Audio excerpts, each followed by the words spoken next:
Baseado no livro Iniciação Humana e Solar, capítulo 9. O caminho da iniciação.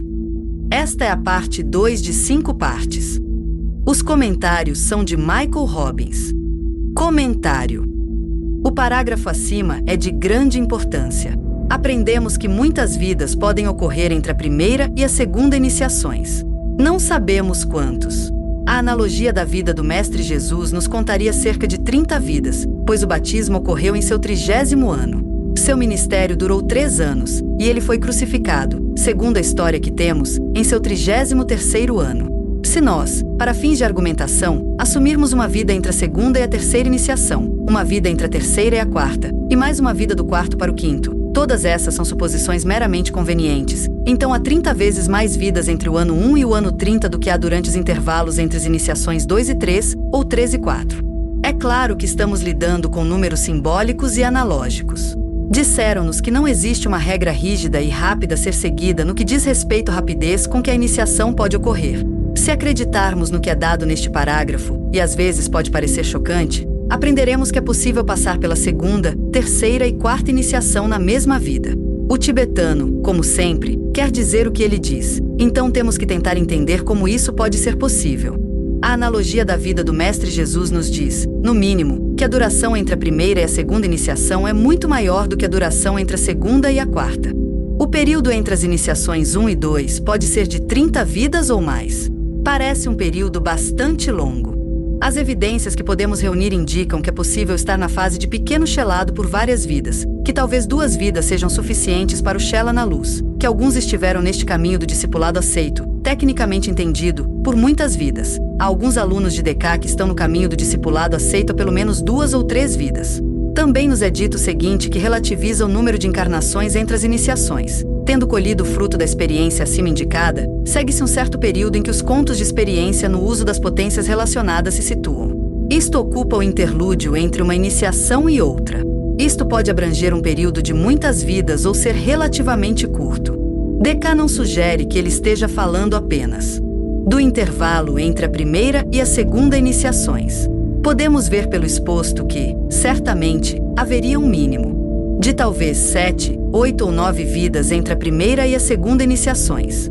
Derivamos esses números adicionando vários. Para pequeno chelado, vários podem significar talvez 4 a 7 vidas, mais 2, ou provavelmente mais para Shela na luz, mais 2 ou 3 pelo menos para discipulado aceito.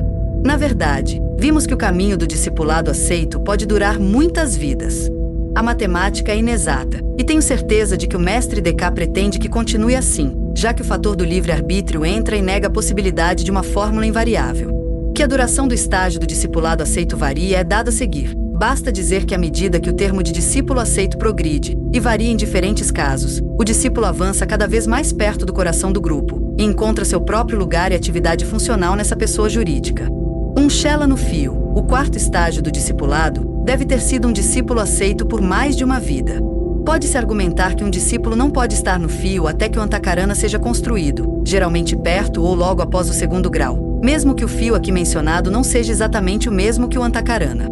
Ao obter alguma estimativa do tempo envolvido entre a primeira iniciação e a segunda, devemos lembrar que o estágio do pequeno chelado quase certamente começará antes que a primeira iniciação tenha sido realizada. Quantas vidas? Não podemos saber com certeza. E o estágio de discipulado aceito continua além do 2º grau e só é interrompido quando um homem se torna um verdadeiro iniciado no 3º grau. Contudo, como a duração entre o 2º e 3º graus não é longa, talvez ambos sejam realizados na mesma vida ou na próxima vida, o fato de o discipulado aceito continuar após o 2º grau não acrescenta muitas vidas ao prazo desta etapa. Parece que a maioria das vidas passadas na fase de discipulado aceito ocorre antes da segunda iniciação, a menos que o discípulo aceite demore um tempo atipicamente longo entre a segunda e a terceira. A duração entre o 1º e o 2º grau pode ser, digamos, não inferior a 7, talvez o dobro, ou até mais. Muita coisa depende da seriedade do discípulo, do seu karma e da oportunidade da época. É suficiente sabermos que ocorre um tempo muito longo entre estes 2 graus e que a maioria dos discípulos que provavelmente encontraremos estarão concentrados em algum lugar entre estes 2 graus. Este foi o caso dos discípulos da Diná, que, podemos razoavelmente julgar, não eram tão diferentes de outros discípulos do mundo moderno.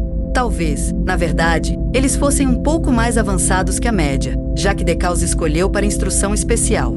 A maioria deles enfrentou a segunda iniciação, e não necessariamente de forma iminente. O que podemos deduzir de todo este raciocínio é que grande parte da equação do tempo está nas nossas mãos. Existem grandes diferenças na relativa velocidade evolutiva de vários discípulos. A causa dessas diferenças está dentro delas mesmas. É importante que percebamos que, no momento atual, é possível um progresso muito rápido porque o mundo precisa muito de servidores altruístas e a hierarquia precisa muito de assistência. Hoje, muitos discípulos optam por renunciar ao seu descanso interencarnacional no Devasha. Pode-se imaginar que aqueles que retornam repetidamente à encarnação rapidamente farão progressos mais rápidos. No que diz respeito à segunda, terceira e quarta iniciações, parece que a duração provável da sua realização é de uma vida ou talvez duas. Em outros lugares, são dadas razões para a possibilidade, em circunstâncias especiais, de um maior número de vidas intervindo entre estas iniciações. Voltando ao texto. A segunda iniciação forma a crise no controle do corpo astral. Assim como, na primeira iniciação, foi demonstrado o controle do físico denso, aqui também é demonstrado o controle do astral. O sacrifício e a morte do desejo têm sido o objetivo do esforço. O próprio desejo foi dominado pelo ego, e só se deseja aquilo que é para o bem do todo e na linha da vontade do ego e do mestre. O elemental astral é controlado, o corpo emocional torna-se puro e límpido e a natureza inferior morre rapidamente. Neste momento, o ego agarra novamente os dois veículos inferiores e os curva à sua vontade. A aspiração e o desejo de servir, amar e progredir tornam-se tão fortes que geralmente se observa um rápido desenvolvimento. Isto explica o fato de que esta iniciação e a terceira frequentemente, embora não invariavelmente, se sucedem em uma única vida. Neste período da história do mundo, tal estímulo foi dado à evolução. Que as almas aspirantes, sentindo a necessidade extrema e gritante da humanidade, estão sacrificando tudo para satisfazer essa necessidade. Comentário. A iniciação envolve necessariamente os temas da crise e do controlo. Através do processo de iniciação, é dada a oportunidade para enfrentar crises e demonstrar controle. Deveríamos compreender firmemente a importância da virtude saturniana do controle como uma necessidade para todo o progresso espiritual. Controlar os elementais físicos ou astrais significa que não se pode ser levado por eles, dominado ou vencido por eles. Eles não estão no controle, o discípulo é. O objetivo da segunda iniciação é o sacrifício e morte do desejo. O desejo, por si só, nunca pode, de certa forma, ser superado, porque é um princípio universal, mesmo para as vidas maiores. Mas o desejo inferior pode ser sacrificado, dominado e condenado à morte. Para aquele que passa com sucesso no segundo grau, os desejos são feitos para servir as intenções mais elevadas que são egoicamente impulsionados. A turbulência normal do corpo astral diminui, o elemental astral é controlado e a condição do corpo astral torna-se pura e límpida. Uma grande tranquilização e esclarecimento garantidos. A vontade é muito importante no segundo grau e, portanto, o planeta Vulcano está envolvido, dominando em grau significativo, as tendências de Marte. Quando nos dizem que o ego agarra novamente os dois veículos inferiores e os dobra à sua vontade, a linguagem sugere uma dinâmica vulcaniana. O segundo grau vê a relativa morte do egoísmo, uma responsabilidade mariana. A vontade espiritual começa a substituir o desejo da personalidade. É importante perceber que, embora o corpo astral se torne puro e límpido, ainda existe uma aspiração e desejo muito grande no corpo astral, mas é a aspiração e o desejo de servir, amar e progredir. O corpo astral, em tais casos, não é reativo, mas pode ser intensamente focado e pode ser um fator galvânico na motivação e condução do discípulo que é um iniciado probatório de segundo grau. Deca oferece agora uma perspectiva ligeiramente diferente sobre o calendário das iniciações em discussão. Cerca de um parágrafo atrás, ele disse que uma vez tomada a segunda iniciação, a terceira e a quarta provavelmente seguiriam na mesma vida ou na vida seguinte. Na presente referência, no parágrafo sob comentário, ele não discute o quarto grau e afirma que esta iniciação, a segunda e a terceira, frequentemente, embora não invariavelmente, seguem-se uma outra em uma única vida. A possibilidade de o segundo e o terceiro ocorrerem na mesma vida não é discutida aqui, nem o quarto é mencionado. Devemos analisar as palavras frequentemente e provavelmente. Embora a segunda e a terceira, juntamente com a quarta, sejam provavelmente vividas na mesma vida ou na vida seguinte, a segunda e a terceira são frequentemente sequenciais, com uma vida de diferença. Não podemos ser mais exatos do que isso. Percebemos que o período realmente lento no caminho da iniciação está entre o primeiro e o segundo graus. Uma vez alcançado o segundo grau, o progresso é realmente rápido. Os graus mais elevados, terceiro e quarto, podem ocorrer na mesma vida ou na próxima, e às vezes pode demorar um pouco mais, ou a frase, embora não invariavelmente, não teria sido usada. O processo de obtenção do terceiro e quarto graus, uma vez concluído o segundo, é, relativamente, rápido. O principal determinante da equação do tempo é a disposição do discípulo de sacrificar a personalidade pelo bem da alma e dos seus propósitos mais elevados. Que cada um de nós avalie a nossa vontade de sacrifício, pois a firmeza e a intensidade deste tipo de vontade, a vontade de sacrifício, determinará para nós a duração do caminho da iniciação. Os tempos de hoje são únicos. Como diz o tibetano, neste período da história do mundo foi dado um tal estímulo à evolução que as almas aspirantes, sentindo a necessidade terrível e gritante da humanidade, estão a sacrificar tudo para satisfazer essa necessidade. Observemos a palavra todos, sacrificar tudo. A capacidade de fazê-lo verdadeiramente separa as ovelhas dos cabritos. As cabras são os verdadeiros iniciados. Voltando ao texto. Mais uma vez, não devemos cometer o erro de pensar que tudo isto segue os mesmos passos e etapas invariavelmente consecutivos. Muito é feito em uníssono simultâneo, pois o trabalho de controle é lento e difícil, mas no intervalo entre as 3 primeiras iniciações, algum ponto definido na evolução de cada um dos 3 veículos inferiores deve ser alcançado e mantido, antes da expansão adicional. Do canal pode ser permitida com segurança. Muitos de nós estamos trabalhando em todos os 3 corpos agora, enquanto trilhamos o caminho probatório. Comentário. O tibetano, compreendendo bem a tendência da mente concreta de procurar fórmulas rígidas e invariáveis, adverte-nos para permanecermos flexíveis na nossa concepção dos processos de iniciação. A mente concreta pensa em termos de sequência, sob Saturno, e não tanto em relação ao uníssono simultâneo, sob Urano. Não é nossa experiência que estamos trabalhando em todos os 3 corpos simultaneamente? À medida que avançamos para o locus de qualquer iniciação específica, a maior parte da atenção pode ser dada ao corpo que deve ser subjugado nessa iniciação, mas todos os 3 corpos continuam a exigir maior refinamento, até que finalmente chega o momento em que totalmente 100% dos átomos em cada veículo da personalidade são átomos do subplano atômico do plano no qual esse veículo está focado. Na 4ª iniciação, dizem-nos, isso ocorre. Vemos que o processo de estimulação e expansão é definitivamente regulado pelos poderes constituídos. Somente quando algum ponto definido na evolução de cada um dos 3 veículos inferiores tiver sido alcançado e mantido, poderá uma maior expansão do canal ser permitida com segurança. Os mestres não tolerarão a simulação de qualquer veículo que não tenha sido controlado dentro de certos limites. Não seria seguro fazê-lo e, de fato, retardaria, em vez de acelerar, o progresso do discípulo. Observamos também que a obtenção de um determinado nível de realização não é suficiente. Esse nível também deve ser mantido. Nada é deixado ao acaso. Existem, talvez, certos riscos que são considerados aceitáveis, mas os supervisores hierárquicos não irão além destes. Notamos o estado de identificação do tibetano com os seus alunos. Ele fala como se incluísse entre aqueles que estão trilhando o caminho probatório. Na verdade, um mestre está, de certa forma, participando de todas as nossas lutas. Ele sente nós e está presente como se fosse nós mesmos. Voltando ao texto. Nesta iniciação, se o curso normal for seguido, o que novamente não é de todo certo, o centro da garganta será vivificado. Isto provoca uma capacidade de prestar contas no serviço do mestre, para ajudar o homem nas realizações da mente inferior. Transmite a capacidade de transmitir e expressar aquilo que é útil, possivelmente na palavra falada, mas certamente em algum tipo de serviço. É concedida uma visão das necessidades do mundo, e uma parte adicional do plano é mostrada. O trabalho, então, a ser feito antes de receber a 3ª iniciação, é a submersão completa do ponto de vista pessoal na necessidade do todo. Implica o domínio completo da mente concreta pelo ego. Comentário. Quão cauteloso é o tibetano? Fala do segmento do curso normal, mas alerta-nos para a presença da incerteza. Cada indivíduo é único e possui certa medida de livre-arbítrio. Não há como dizer exatamente como o processo irá prosseguir. Aprendemos que o centro cardíaco era o foco principal da vivificação no 1º grau, embora a estimulação do centro laríngeo não deva ser negligenciada, porque a elevação da energia sacral até a garganta é um grande tema da 1ª iniciação.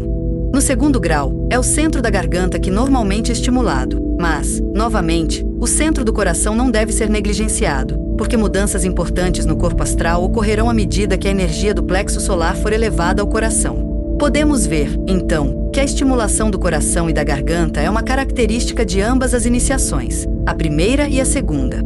A segunda iniciação é, de certo modo, uma iniciação mental, embora a ênfase geralmente seja colocada no controle do corpo astral. É claro que esse controle astral, para ter sucesso, requer um certo grau de concentração mental.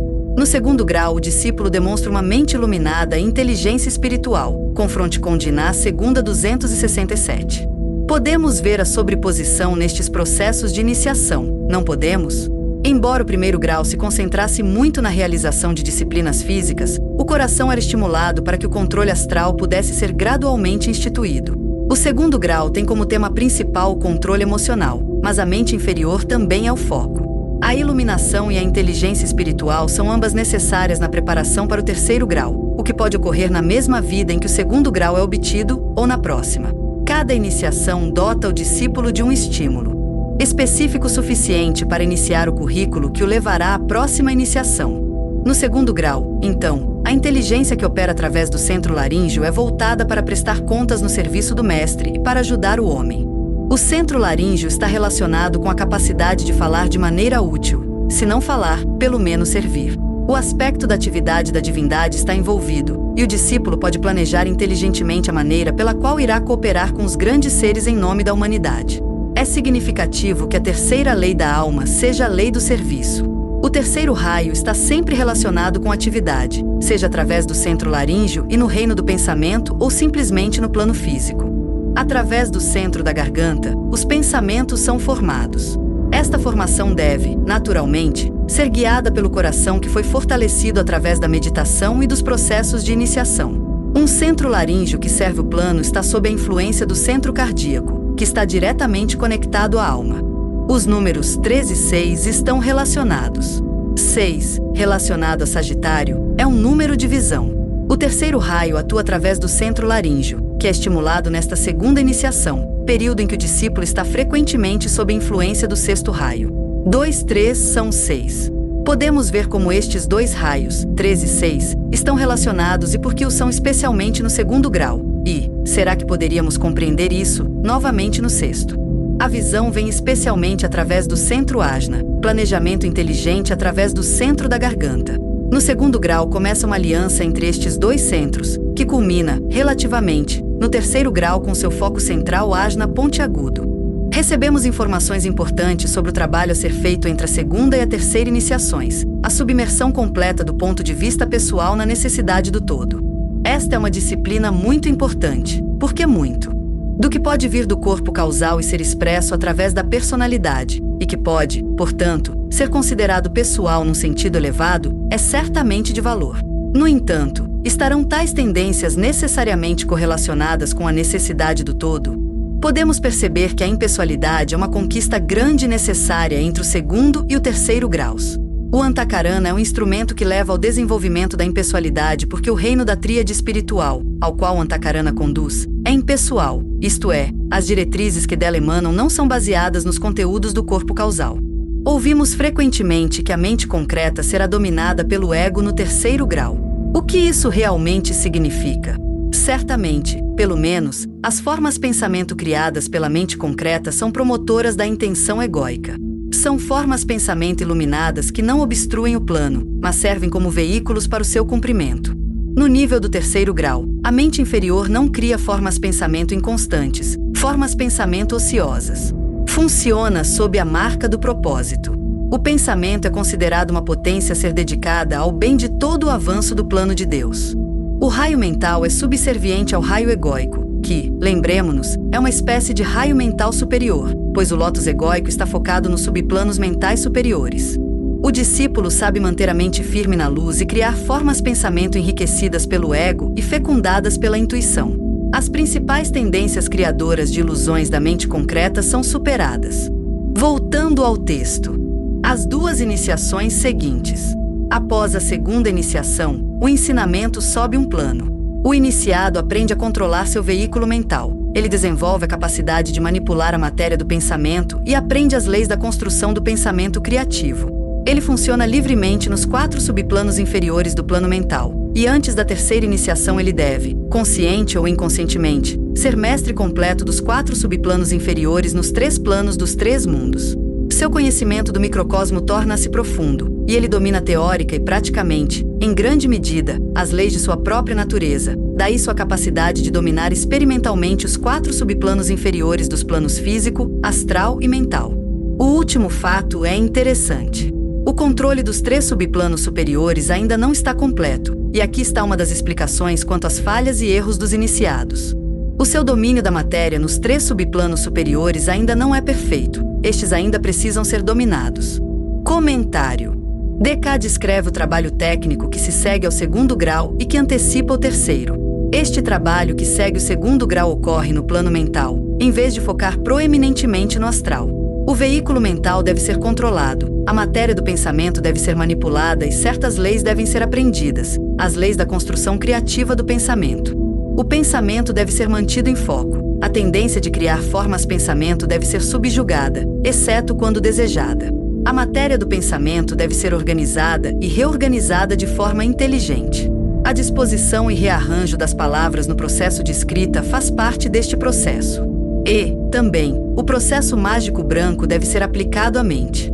O domínio dos 4 subplanos inferiores do plano mental, o reino mental concreto, pode não ser um processo de longa duração, pois talvez apenas 1 ou 2 vidas se encontrem entre a 2ª e a 3ª iniciação. No momento em que o 3º grau for alcançado, deverá haver domínio destes 4 subplanos inferiores. Curiosamente, o domínio pode ser consciente ou inconsciente. Parece que há muitos que dominaram esses subplanos, mas ainda não sabem que o fizeram. Eles podem nem saber que existem subplanos, pois a linguagem do ocultismo técnico não faz parte do vocabulário de todos os discípulos, mas seu controle e criatividade através da mente inferior são consideráveis. Antes que o 3º grau seja alcançado, o número 4 torna-se muito importante. É um número associado ao homem como microcosmo e ao princípio da personalidade cujo número é 4, os 3 veículos lunares e a personalidade como o 4º e inclusivo veículo lunar. O 3º grau, portanto, sinaliza uma espécie de domínio microcósmico. 4 subplanos em cada um dos 3 planos da personalidade são dominados. Estes são os subplanos que mais respondem à personalidade. Os 3 subplanos superiores dos 3 planetas sistêmicos inferiores, físico, emocional e mental, permanecem não dominados. São os subplanos que respondem ao ego ou anjo solar e, mais tarde, à tríade espiritual. Parece que o 4º subplano, o subplano central, é fundamental e que nesse subplano, em cada um dos 3 planos da personalidade, trava-se uma batalha entre a alma, o ego e a personalidade. As falhas e os erros dos iniciados têm a ver, dizem-nos, com seu domínio inadequado dos 3 subplanos superiores. A alma é chamada de triângulo e a tríade espiritual é obviamente simbolicamente triangular. A visão e os impulsos superiores estão incompletamente disponíveis para esses iniciados com desenvolvimento incompleto. Podemos ver quão importante deve ser construir o Antakarana e assim ter acesso à tríade superior. O plano divino guiará então a vida do iniciado, e tais falhas e erros não ocorrerão com tanta frequência. Fim da parte 2 de 5 partes.